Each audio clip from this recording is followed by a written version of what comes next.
Mas mabilis talaga ang trabaho kapag nagtutulungan. Yo, what's up mga idol? Nandito na naman kami sa site namin sa FPIP Batangas.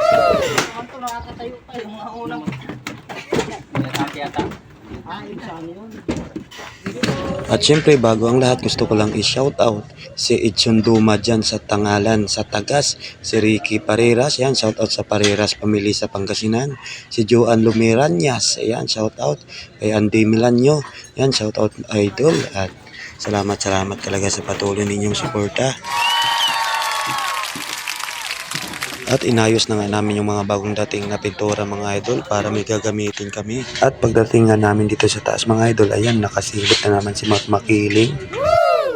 At nang simula na nga kami magtrabaho mga idol kasi nga umulan kagabi, kailangan na naman natin patuyuin o linisin o kunin yung tubig dito sa flooring kung saan tayo magsisilan o magpipintura mga idol. Kaya itong wall muna yung titirahin natin mga idol kasi nga ito yung naunang natuyo mga idol, kaya yan muna yung ipe-first coating natin.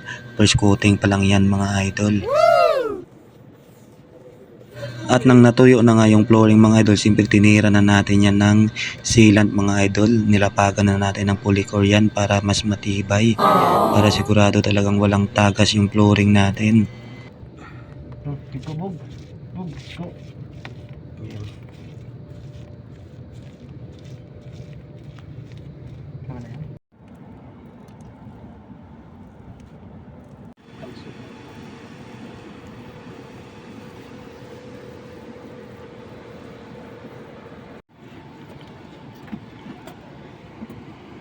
At syempre pagdating ng alas 5 ng hapon mga idol, inayos na namin yung mga gamit namin at tinalian namin ng lubid yan para maibaba na.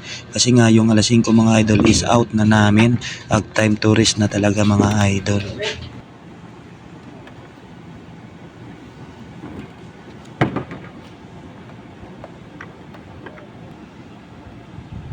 At syempre pansamantala muna namin iiwan yung site namin at itong magawa namin bukas na namin pagpatuloy yan at sabay-sabay na kaming naglakad mga idol papunta ng barracks.